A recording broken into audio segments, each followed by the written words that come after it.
Hey, what's going on? Welcome to another video. So right now we're in the last week of July. Now normally everything is pretty much dried up. All of our roadside ditches, all of our ponds, a lot of our sloughs have dried up. The only thing we're really worried about right now is tidal influenced areas. So for example, Philip's been pretty busy this last couple weeks taking care of his zone in areas that had some tidal water come in and release some mosquito larvae. So he's been air spraying those things, but right now we're going to take the Argo out. There's a couple spots that I want to check that normally is sitting kind of far back, isn't really a problem, but sometimes can be a problem with our local Culicida internata and Culicida incidents. So we're going to go take a look at that. So let's go check it out.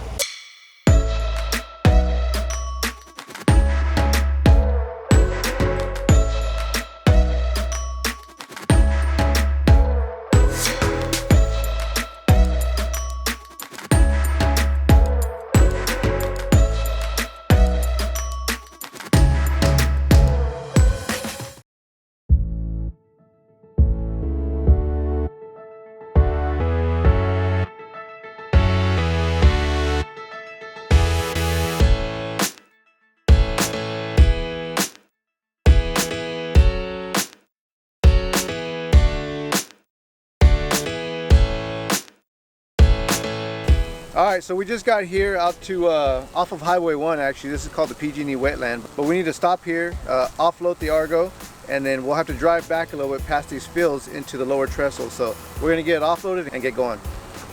See how hard that is? Yeah.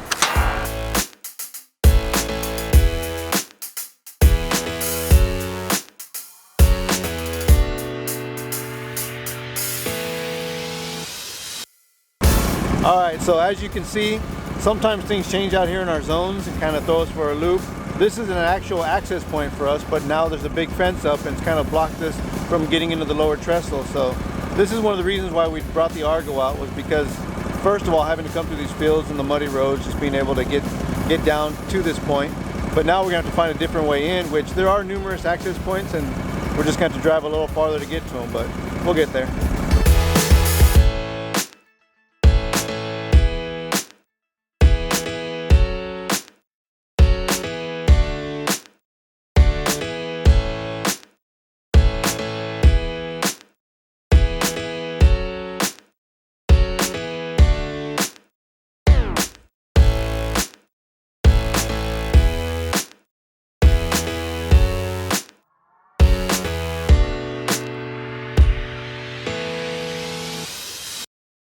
So real quick, I wanted to give you a good idea of what it looks like.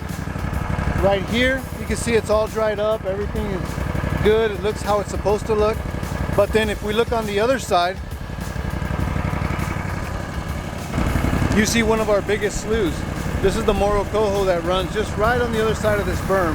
Now again, on one side, it's more affected by rainwater, some tidal influence, but really not too much.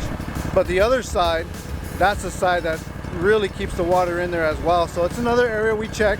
Both sides we keep an eye on. One side has water, but it looks pretty good. It's outside of the pickleweed, that's what we're looking for, and the other side is dry. So far so good. I'm probably gonna go back, pick up Philip, and take a little bit more of a look around, and then call it a day. We'll go back and check the rest of our sources.